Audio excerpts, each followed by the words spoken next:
There we go. Oh, pay attention. Here we come.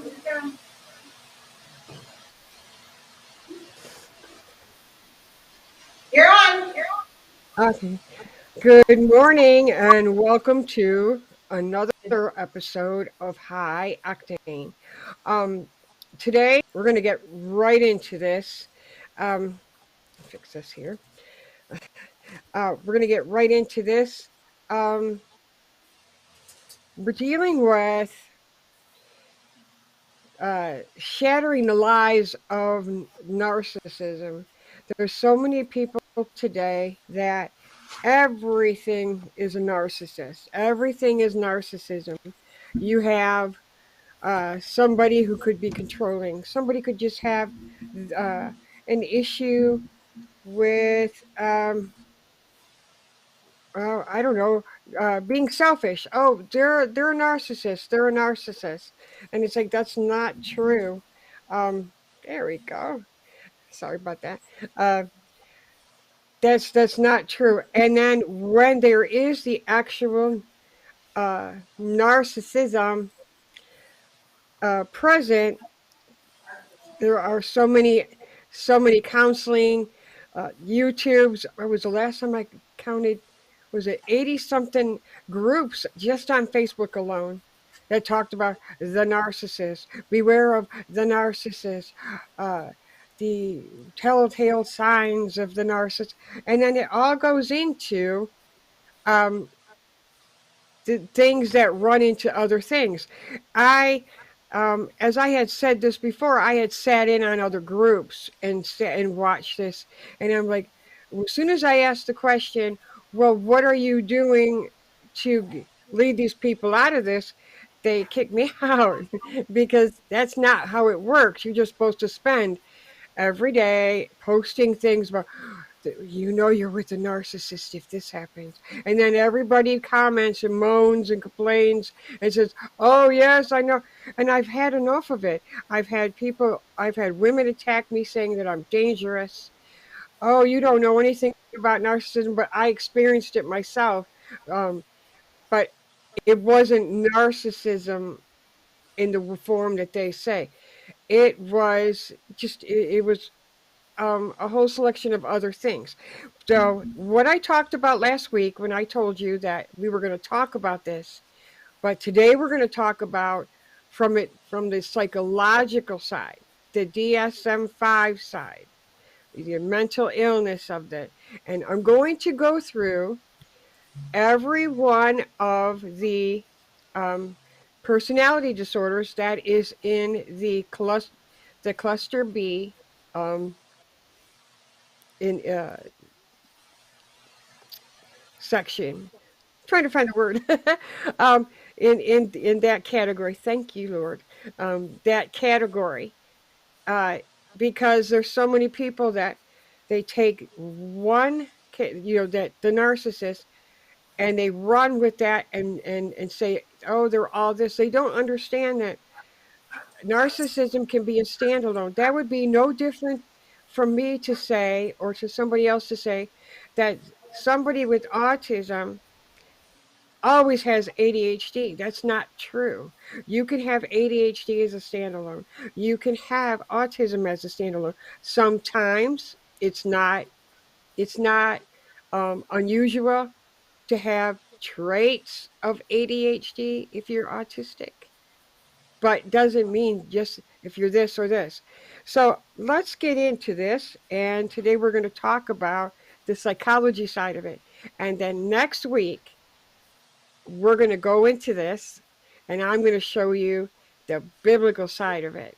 And it will really open your eyes to things, and it will show you that, wow, I really wasn't, I was just listening to a lot of Facebook life coach experts. There's people that even open their a practice as narcissist experts. It's a, they're ripping people off. Don't go there. Okay.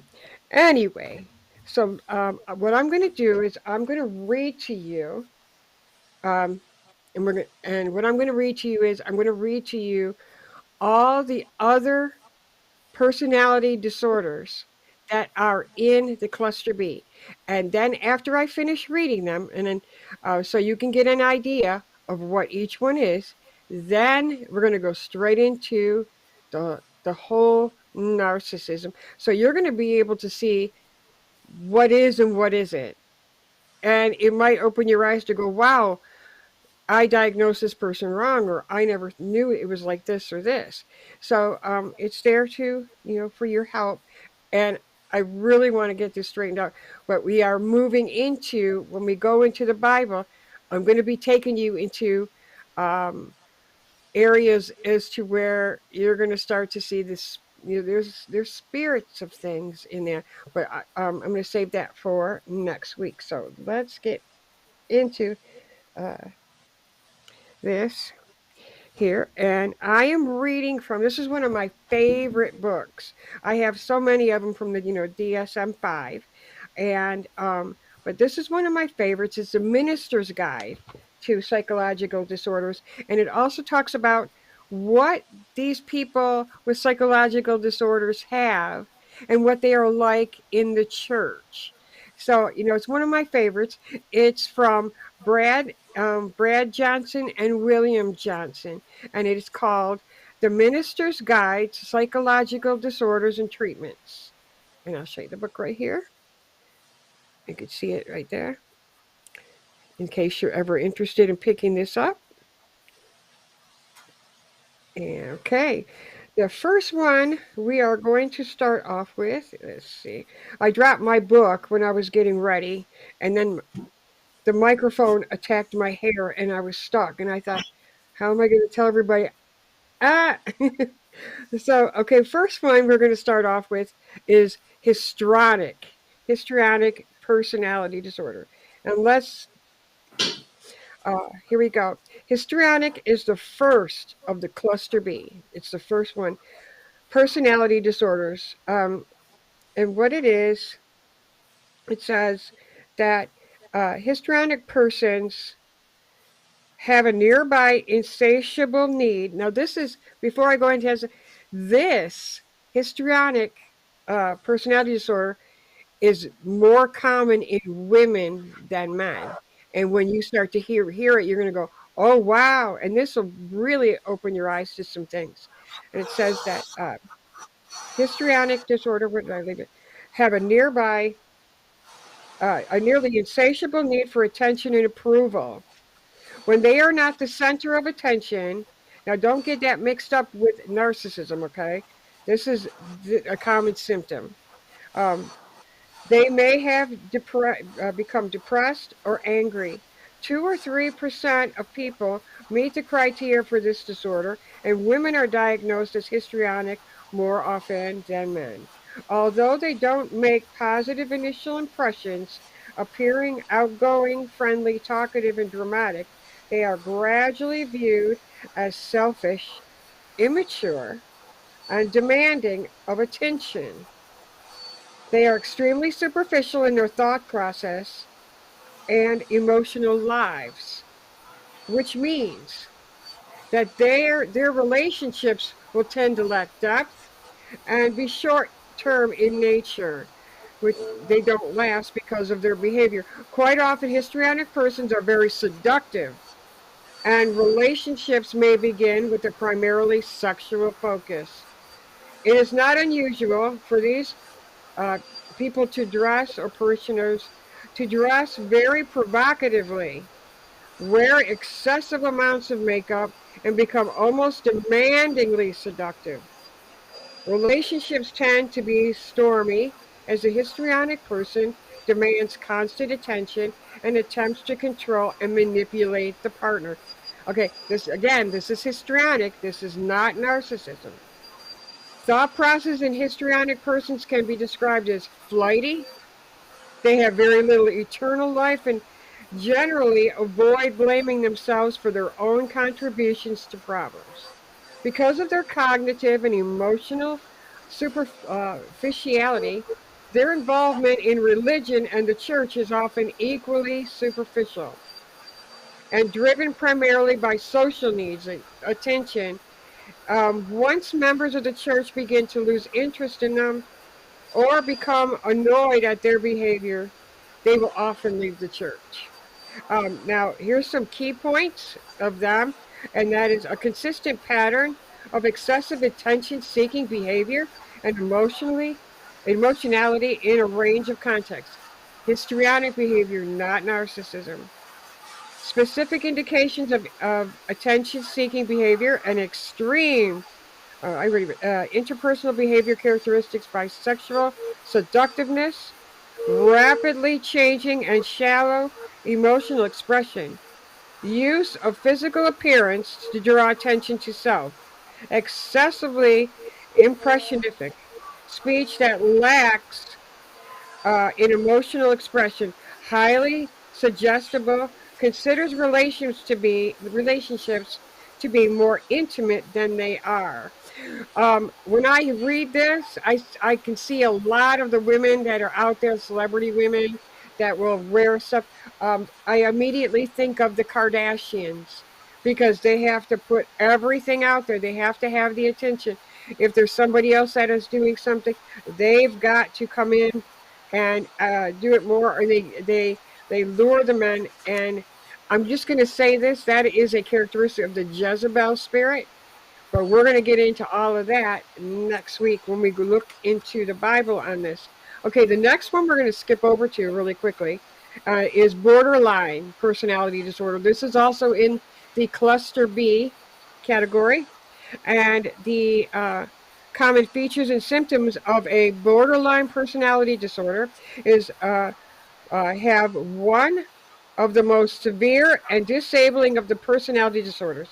They will present they will present with a history of unstable interpersonal relationships, an unidentified self image, chaotic emotional experiences, and notable impulsivity in more than one area. Friends or acquaintances may describe the borderline person as moody, prone to extremes in emotion, and episodically depressed, sometimes even suicidal, though these episodes are interspersed with periods of anger, anxiety, or even euphoria.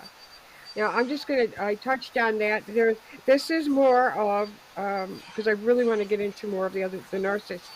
These are people that will eventually, they're fickle, they're intense, uh, they feel they're dealt with a lot of disappointment and rejection.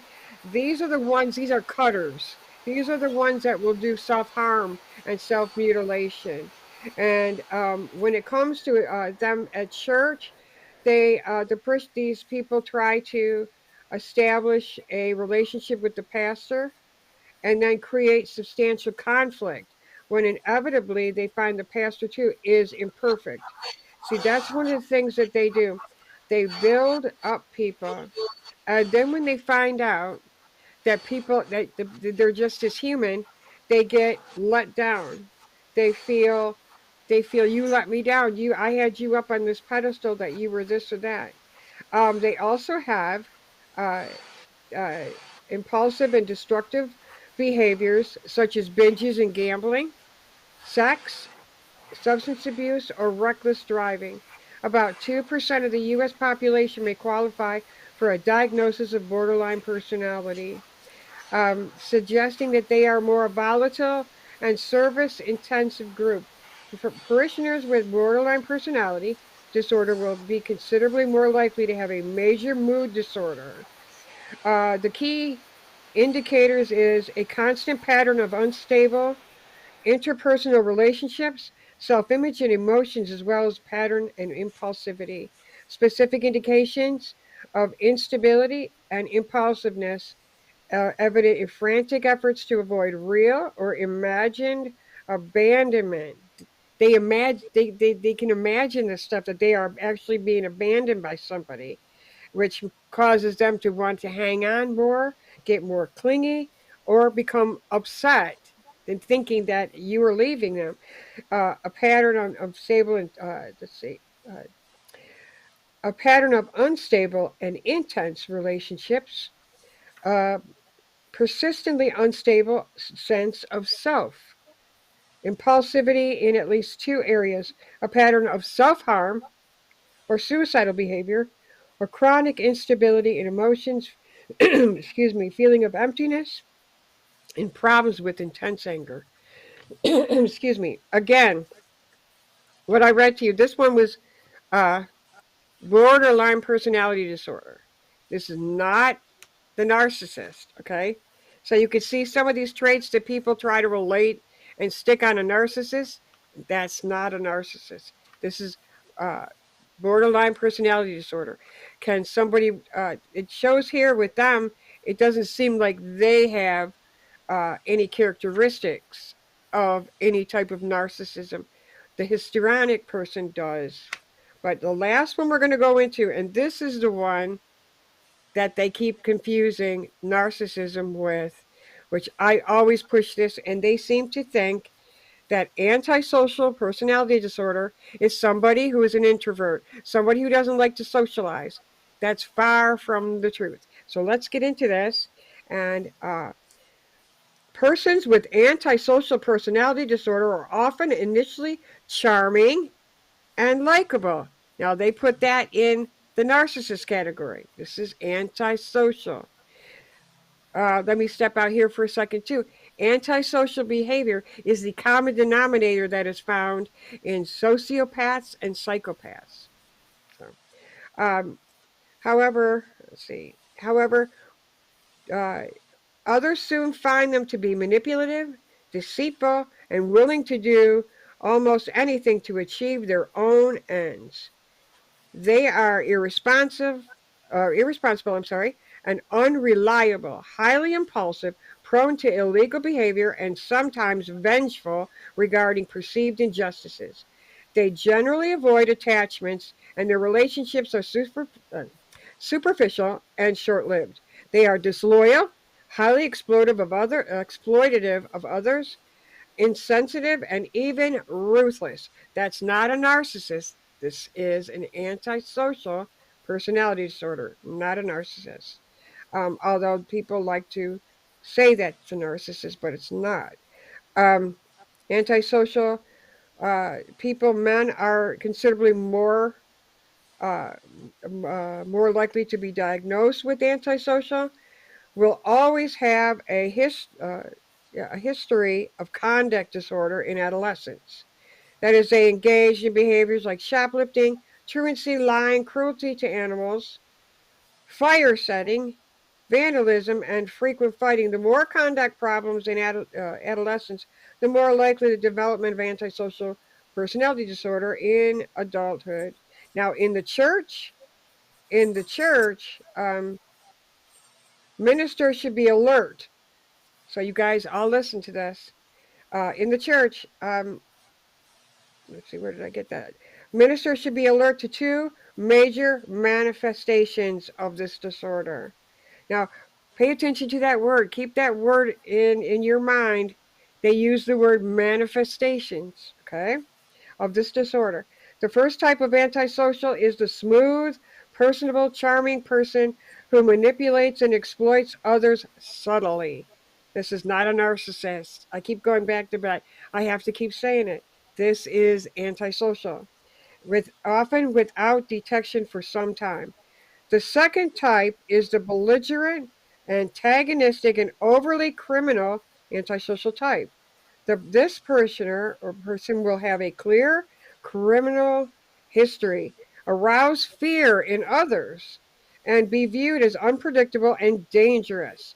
The difference between the two may be emotional intelligence or social polish.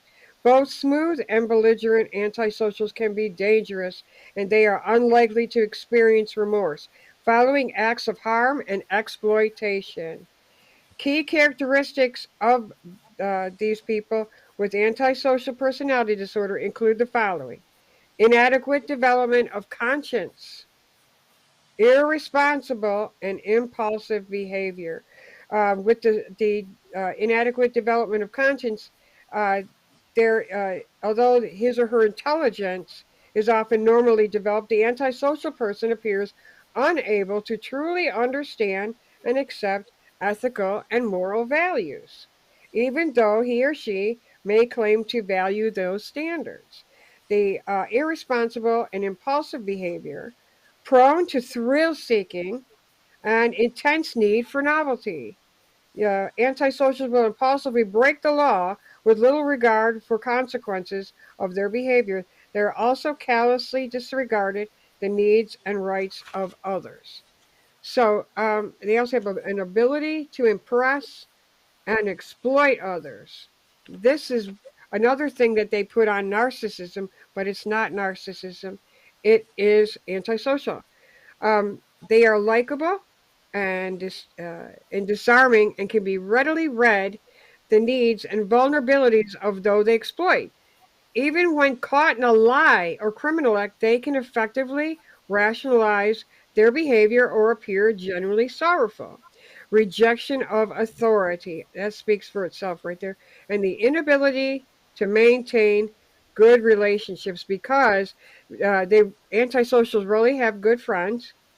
They instead they have a long string of superficial acquaintances and appear incapable of truly bonding with another person. Not only are they exploitive and prone to extreme sexual promiscuity, they may additionally be violent in relationships, particularly when their immediate goals or desires are blocked. So, right there, that I think so many people get that personality disorder uh, mixed up with narcissism. And now I'm going to take you to narcissism, but please keep antisocial in mind. The other thing with their thrill seeking that a lot of people have spoken about is they also talk about they get bored and then they find people with their partners. They will get bored with you and then they will go find somebody else that excites them. That's because they're thrill seeking. And it's not narcissism, but as I said, they keep wanting to put on their. We're going to go right into narcissism here. And that's not the right. And there we go. Okay, now We've actually been on I'm like just going to go over this very quickly. Narcissist personality disorder has three essential features: yeah. an Yeah. exaggerated sense of self importance, Who's the main a audience? preoccupation with being admired, and the poor ability to empathize or take the perspective of others. Okay?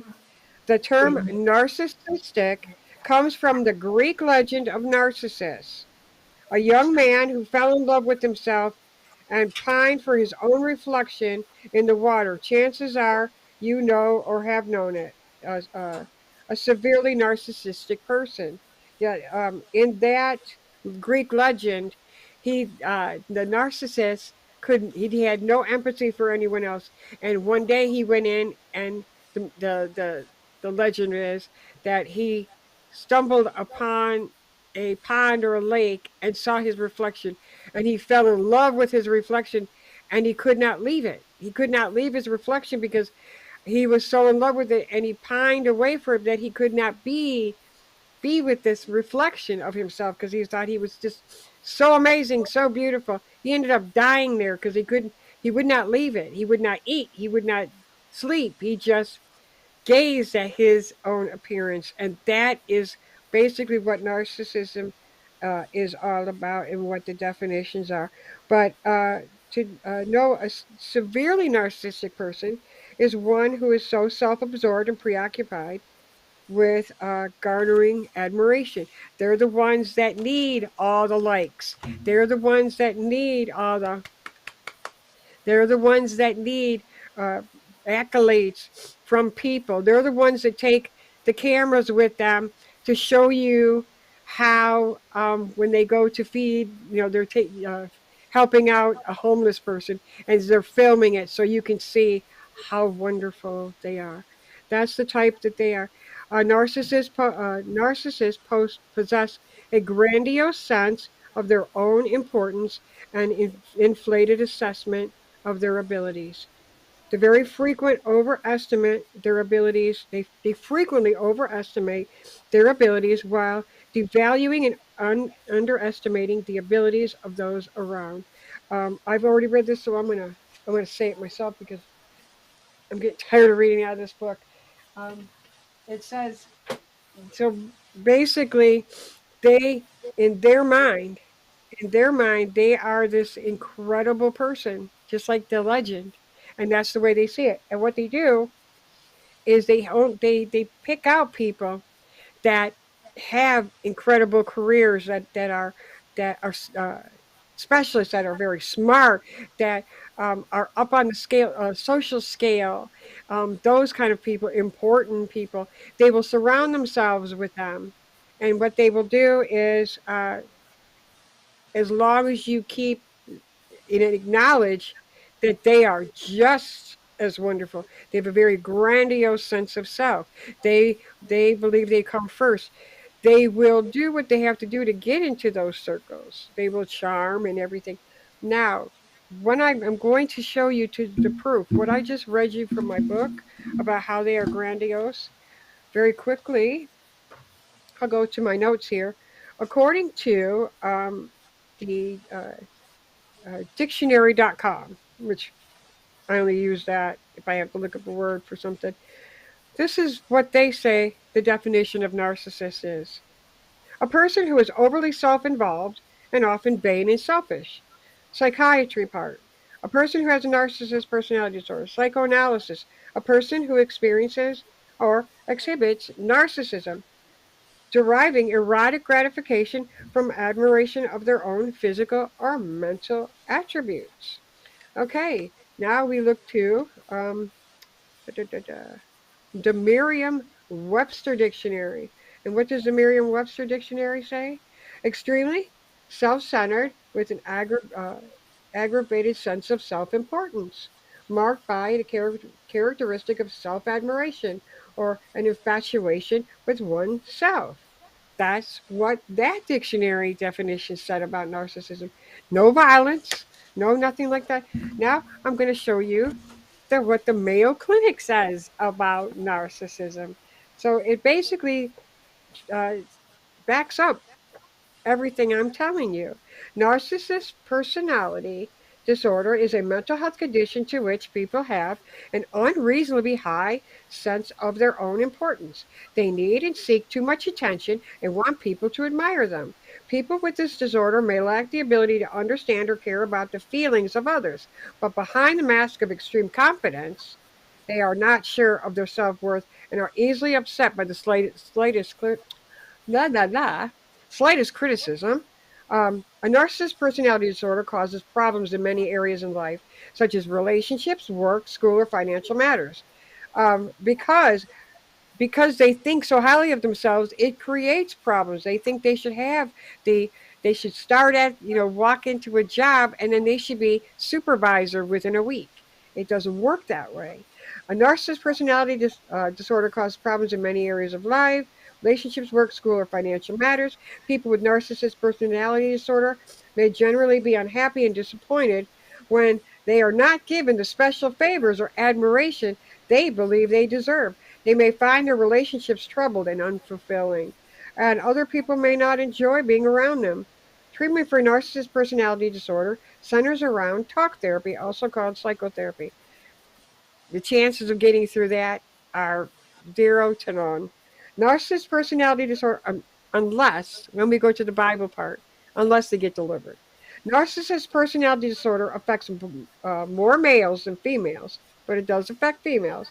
And it often begins in the teens and early childhood or adulthood. Some children may show traits of narcissism, but that's just normal for children.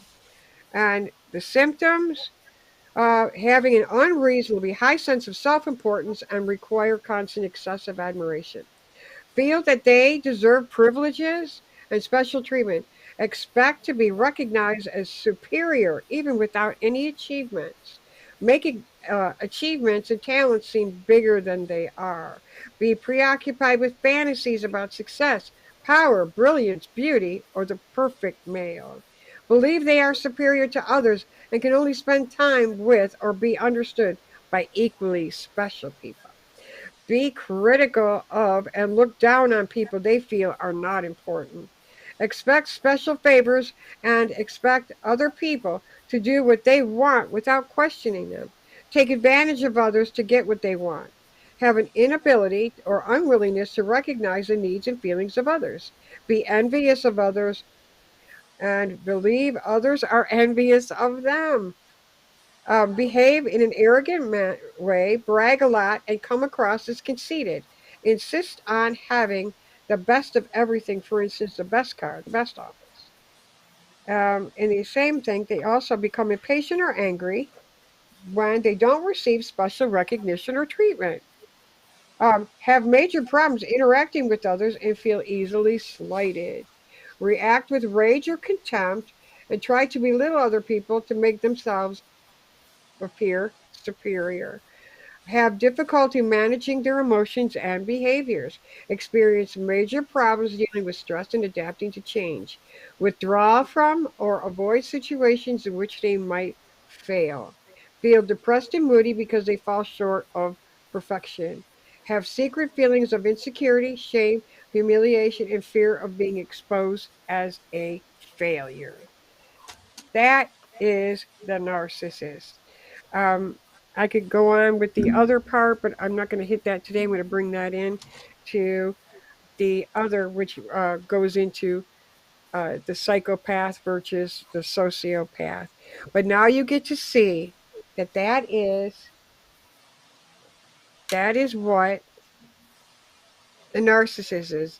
That is the actual fact. What you see and people say the narcissist is dangerous. The narcissist will do this to you. No, we just read that and we learned that that behavior is antisocial personality disorder.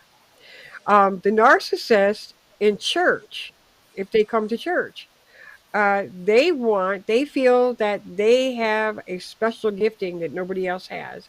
So the pastor is supposed to give them a leadership position within just like a week or two of meeting them or whatever, and they feel that they deserve this. This is what they believe that they have. That's how they think. But if you do not take that on, and as soon as you pick up on it and your discernment picks up on it, what will happen is they will eventually just leave. This is why they don't have steady relationships. This is why a narcissist will cheat, because it's not stimulating them. It becomes boring and stale, where they're not getting the accolades, uh, they're not being bolstered up, they're not being looked on. You are the best of this. Another area to look at is with the narcissist personality disorder. They need and crave attention and accolades so badly that if somebody is sick in their household, they will become sick. And they will become sicker than the person who's actually sick. They will walk, oh, I'm so sick, but I'm sicker than you. And some will use, pardon me, some will use that to sickness and to garner attention if they're not getting attention here, if they're not getting attention here, and it's really bad. If I have seen it for myself when uh, the COVID was going around, that person did not have COVID. That person did not have COVID, but they went and told everybody, "I have COVID." And they got all kinds of attention and wasn't diagnosed. And when asked, well, how did they check you? Oh, they just looked at my ears and and my throat. And it's like, but that's not how they check for COVID. You don't even, and it was in the early stages of it. So, you could see they wanted and boy, were they getting the attention, loving it, milking it for all it was. People calling, I just want to check on you, sending the person things and thinking of you and all this kind of stuff. And crazy. That's what they do. Even down to illness. If somebody else is sick, they have to be sicker or they have to become sick because that person's getting attention. It like anything else, and so that that right there, that is the personality. that is narcissist personality disorder, and I hope that you have taken on what I've read.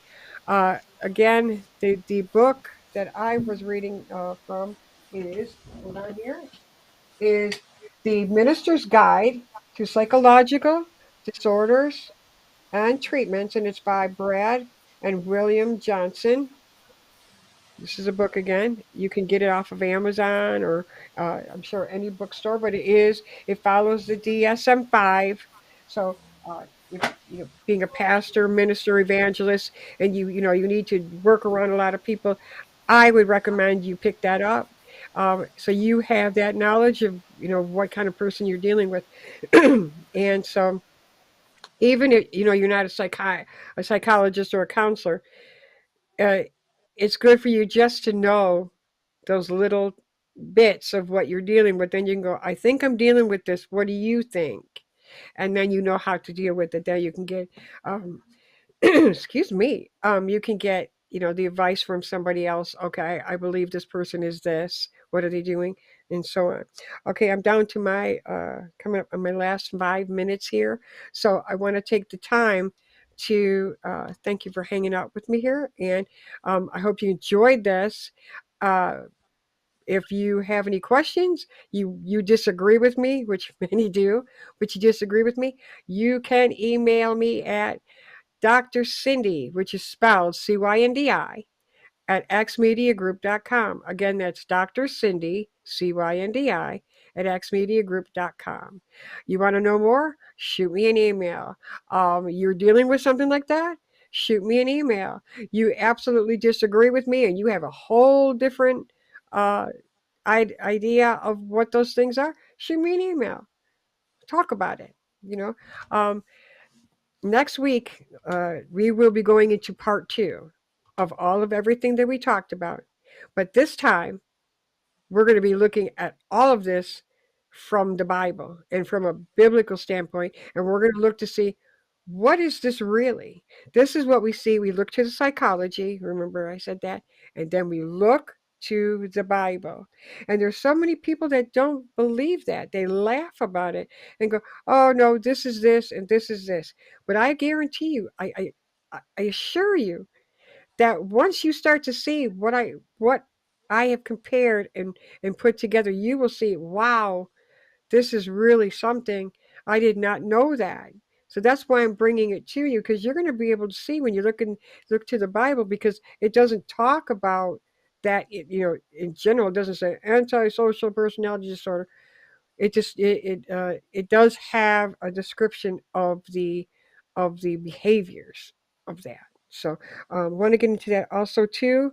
I want to uh, bring up, there was another topic that is really on my heart now that was brought to me, and the Lord was just really dealing with me on it. But I wanted to get through this first because I really want to prepare when I do this next. It's probably going to be in two parts because I don't want to rush it. But I am going to be starting April 1st. So if you're really interested, tune in and share and like this, please, and get your friends to listen in. I'm going to be talking about the religious spirit, and we're going to take a good look into it. And it's probably, like I said, it's going to be two parts. So starting April 1st will be the first half of dealing with the religious spirit. So I invite you to share, like, and share this. And I hope to see you next week to be able to see the biblical side of these personality disorders, or what personality disorders really are, and what the Bible has to say about narcissism and what it really is. I'm losing my voice here. Thank you so much again for hanging out with me this morning. And next up is our amazing Pastor Ladina Boo. She's got a great show for you as well. Um, and until uh, next time, stay booted and suited. Stay booted and suited. Seriously, we need it now more than ever. Pray for President Trump. Uh, he needs a lot of prayers from us these next few days. And keep your lamps full. And until next time, this is High Octane.